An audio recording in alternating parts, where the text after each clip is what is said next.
вечер. Состојбата на 5 мина повредени кои се лекуваат во странство се уште е критична. За останатите пациенти попладневот пресек од Министерството за здравство. Министерот најави посебни протоколи според кои ќе бидат третирани пациентите кои ќе бидат вратени на лекување во Македонија.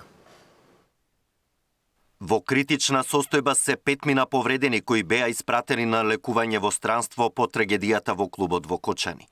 Министерот за здравство информираше дека останатите 110 од вкупно 115 пациенти кои се надвор од државата се релативно стабилни. Се подобрува состојбата и на 55 пациенти хоспитализирани во македонските болници и клиники, а утре на домашно лекување ќе бидат пуштени 9 мина од нив. Во, да речам така, критична состојба продолжуваат да бидат околу 5 пациенти. Нормално флуктуира состојбата на пациентите. Генерално очекуваме и се надеваме 7 дене 0 починати. Нема ни еден од пациентите што ги испративме што има летален исход. Се надеваме така и да продолжи овие што се во критична состојба, нивната состојба да се подобрува во следните денови и да кажуваме само добри вести. 5 покритични, потешки пациенти се надвор од државата. Во кои центри? Па сега да не спомнам, истите, да, истите, некаде нешто се подобрува, некаде се влошува состојбата, меѓутоа само неколку пациенти се, така да речем, покритични, кај што животот може да биде загрозен на пациенти. Критични пациенти има и во Србија, на Војно-медицинската академија и во Универзитетскиот клинички центар, каде меѓу првите беа згрижени тешко повредени во дискотеката во Кочани. Директорот на клиниката за пластична и реконструктивна хирургија при УКЦ Србија информираше дека кај нив има 17 од повредените, кои се од 17 до 35 години, а повеќето на 20 годишна возраст. Се пациенти кои су на механичкој вентилација су животно угрожени, а могу бити и остали у зависности од лечење. Инфекција е една од компликација која се може, наравно и најчешće јавља код пациjenata sa опекотинским ранама, која може животно да угрози njih, а и многи други, да не набројам сада. Имам и добре вести, неколико пациjenata ќе бити вероватно могуќе превести на оделјење, јер njihova дисајна функција се oporavlja успешно, а опекотински ране су такве да не захтевају боравак у единици интензивног лечења. На клиниката за хируршки болести Свети Наум Охридски, каде на лекување се 10 пациенти, на 6 од нив веќе им е направена трансплантација на кожа. Заради тоа што тие пациенти беа со највисок степен на изгореници од трет степен, кај останатите пациенти продолжуваат редовните преврски и веќе во наредната недела, според овие планови кои што ги имаме за сега, иако морам да повторам дека ситуацијата е многу флуидна, може да се смени од час во час, се планираат првите испусти, односно првите испишувања дома. Првите 5 од пациентите кои беа испратени на лекување во странство и се во подобрена состојба, се очекува да бидат вратени во Македонија кон крајот на неделата. Минимум 72 часа за пациентите кои што се враќаат во државата. Значи да бидат најавени од болниците. Практично очекуваме среда или четврток првите пациенти да се враќаат. Бројките, ви кажувам, секој ден добиваме се подобри вести од нашите пациенти кои што се лекуваат надвор, меѓутоа мора да кажам дека повторно да бидеме внимателни, бидејќи знаат состојбите и да флуктуираат кај некои пациенти. Така да се надевам дека четврток, петок веќе ќе ги имаме првите пациенти кои што ќе бидат примени повторно на нашите клиники тука во Скопје. Министерот за здравство најави и посебни протоколи според кои ќе бидат третирани пациентите кои ќе бидат вратени на лекување во Македонија. Стерилни амбулантни возила, но и посебни оддели и формирање на тимови од повеќе специјалности кои ќе се грижат за нив, бидејќи постои ризик од развивање на инфекции. Александар Динев, Сител телевизија. Од утре почнува исплатата на итната и првична помош од 150.000 денари за секое семејство кое на кој било начине зафатено од несреќата во Кочани. Владата на Северна Македонија презеде итни мерки за да обезбеди целосна поддршка на сите погодени од оваа трагедија. Покрај оние кои се лекуваат во нашите болници, досега 116 пациенти се лекуваат во странски болници и ги придружуваат 188 членови на семејствата, а сите трошоци ги покрива државата. Државата ги покрива сите трошоци кои вклучуваат патување, сместување и нивните дневни потреби. Исто така, за секој погоден од оваа трагедија, Црвениот крст не информираше дека ќе им додели парични средства на семејствата од 150.000 денари. А распределбата ќе започне од утре, односно понеделник. ЗЕЛС за утре најави координативен состанок од кој општините треба да се вклучат активно во контролите на јавните објекти, но и на колективните стамбени згради. Координирани вонредни контроли на општинските инспектори во сите единици на локалната самоуправа по страотната несреќа во Кочани, најавува председателот на ЗЕЛС Орце Ѓорѓиевски. Утре на состанок општинските власти ќе прават проценка кому му фалат инспектори за на терен, за да бидат преземени од друга општина, која веќе завршила со контролите. Ќе се прави контрола на градинки, училишта, спортски објекти, културни домови и угостителски објекти. Посебен акцент во проверките ќе добијат местата каде што се собираат деца и млади. Ќе се контролираат и стамбените згради, особено по старите, каде што целосно се запоставени хидранските системи. Се внимава на се, бидејќи не смее да се пропушти ништо.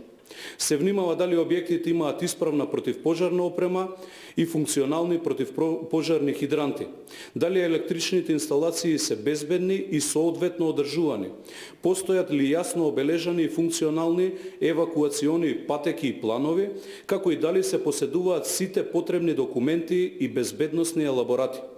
Ваквите контроли ќе бидат спроведувани во секоја општина и веќе гледаме дека многу градоначалници низ земјата ги мобилизираат целосно своите служби по истиот пример. Јасно ставаме до знаење, ќе има нулта толеранција за евентуалните неправилности. Објектите кои не се безбедни ќе добијат налози за итно отстранување на недостатоците, а доколку е потребно и привремено ќе се затворат додека тие недостатоци не се исправат. Ѓорѓиевски побара и граѓаните да укажуваат на неправилности. Првичните проверки во неговата општина покажала дека градинките и училиштата се безбедни. Во сите градинки, училишта, конкретно во мојата општина се и спортски сали, се извршени проверки, тука го вклучувам и Домот за култура, во мојата општина каде што нема утврдено аномалии, односно се е исправно, започнувајќи од хидранската мрежа, ПП апаратите, она што е пропишано по законите, доволно излези да има и така натаму и така натаму. Ги повикуваме сите наши граѓани. Ако забележат небезбедни услови, пријавете ги слободно.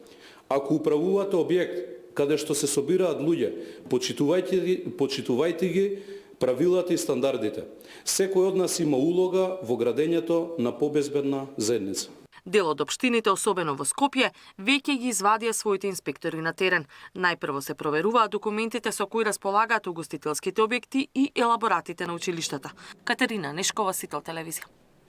Продолжуваат и контролите во угостителските објекти, утврдени серија неправилности околу непочитување на 7-дневната жалост, која денеска завршува. Наташа Версовска.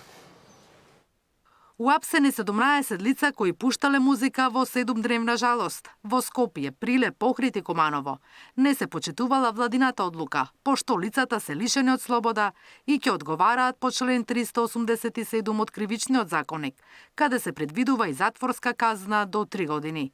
Меѓу опсените има и 2 малолетни лица, едно во Скопје и едно во Прилеп, информираат од МВР. Музика се пуштало и во 3 гостителски објекти, во Команово, Скопје и Кичево. Истите се затворени, а сопствениците и менаџерите приведени, додаваат од МВР. Контролите низ цела територија продолжуваат, а целосни бројки за прекршителите владата ќе соопшти утре. Од страна на сите оние тимови кои што беа составени во насока на контрола на сите лиценци, оние кои што ги поседувале и оние кои што не ги поседувале, се направени малку повеќе во фокус на почитувањето на одлуката која што ја донесе владата во однос на почитувањето на деновите на жалост, од причина што се утврди дека имаме и такви состојби на непочитување. Веќе во понеделник информациите ми говорат дека овие тимови започнуваат со нов координативен состанок на кој што ќе ги преземат сите идни чекори за нови контроли. Се контролираат и фирмите кои вршат превоз на стока и патници. Неправилности Државниот инспекторат за транспорт утврдил кај 11 фирми и 10 физички лица. Меѓу нив е и Durmoturs од Гостивар, чиј автобус на 13 февруари 2019 поради недозволена брзина и неисправност излета од патот кај село Ласкарци. Животот го загубија 16 лица, а 38 патници завршија со тешки телесни повреди. За несреќата бе обвинети 6 лица, кои вкупно добија 39 години затвор. Собственикот на Durmoturs доби најблага казна 4 години, а возачот на автобусот највисока 6 години. Наташа Мерсовска, Сител телевизија. Владата и денеска апелира да се избегнува каква било политизација на случајот со цел истрагата да заврши професионално. Студентите пак кои за утре имаа закажано протест пред платото на Универзитетот Светите Кирил и Методи го откажа поради сомнеж дека некој се обидува да ги исполитизира, откако утрово на социјалните мрежи беше објавено видео за кое сметаат дека ја компрометира нивната иницијатива. Да нема злоупотреба на трагедијата во Кучани за политички цели и да не се дозволи манипулација која ќе доведе до дестабилизација во овие тешки моменти. Апелираат од владата по бурните реакции и најави за собири по повод несреќата. Ја споделуваме загриженоста и разочараноста на граѓаните од нефункционирањето на системот, но во исто време ги вложуваме сите напори тоа да го промениме. Затоа во овој момент апелираме да не се шпекулира со невистини, манипулативни наративи и во ниеден случај не сакаме да се злоупотребува трагичната несреќа во Кочани. Затоа што нашата заложба се потврди со дела и акции. Има опсежна истрага во која се опфатени и приведени 34 лица. И таа се уште не е завршена. Студентите пак го откажаа најавениот собир за утре на платото на УКИМ, откако се појави снимка на социјалните мрежи од млади луѓе кои договараат протести, за кои студентите велат дека партиски ја компрометираат нивната иницијатива. Не мора одма да уđете у блокаду. Значи, тај пленум и тоа организовање пленумскog карактера вам служи као корективни фактор да причате о стварима. Значи, наши пленуми су на почеток трајали по 4-5 сата. Независниот студентски сојуз се огорчен и разочаран од политичките влијанија и мешање во нашите честни и искрени намери. Денеска сведочиме за видеоматеријал со кој се потврдува политичката вмешаност. Огромна група на студенти е жртва на обид за манипулација и тоа не сакаме да го дозволиме. Поради тоа нашиот собир закажан за утре во 13 часот пред платото на УКИМ се откажува, додека целосно не ги дистанцираме обидите за политичко влијание. Повторно апелираме партиите да стојат настрана од искрените и честни намери на студентите за нивно организирање, соопшти од Независниот студентски сојуз. Утре во Скопје ќе се одржи протестен марш на иницијативата Кој е следен, која соопшти дека нивната иницијатива нема никаква поврзаност со снимката на социјалните мрежи, ниту пак се вклучени во какви било разговори за формирање на нови студентски организации. Јавно ги осудија сите обиди за партизација на нивната граѓанска иницијатива. Протестниот марш утре ќе започне во 18 часот и 59 минути на плоштадот Македонија. Тамара Дичаска, Сител телевизија. Денеска во Кочани исто се одржа марш со молк за трагично загинатите. Маршот помина без обраќање и без транспаренти. Граѓаните поминаа дел од институциите и на крајот со 20-минутен молк оддадоа почит. Попладнево со молчење група граѓани почит оддаде и во градскиот парк во Скопје.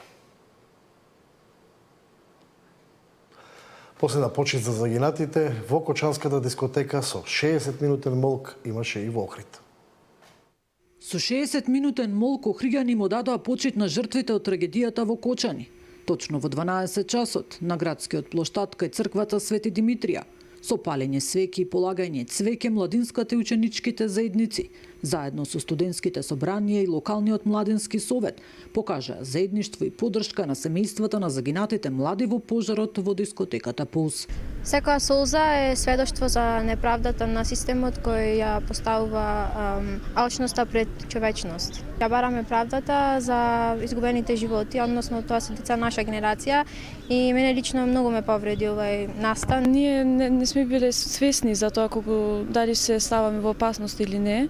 А сега со ова трагична случка сваќаме дека многу пати кога сме оделе во тие клубови или на концерти, дека сме се ставале во многу голема опасност. Ова е последна шанса, или ќе не биде или нема да не биде. Треба да се свесни дека младите или добиваат виза или добиваат посмртница. Деспина Крлевска, студентка во Солун, вели дека голем број македонци кои живеат и студираат таму присуствувале на вчерашниот собир. Имаше луѓе од Егејска Македонија што имаа потекло, имаше други македонски студенти од другиве институции. Имаше исто поддршка од студенти што беа од Србија, Албанија, Грција, значи исто така беа таму. Исто беа фамилии таму што беа од Македонија, ама преселени таму. Со пораки испишани на транспаренти, граѓаните порачаа дека бараат правда и расчистување на случајот до крај.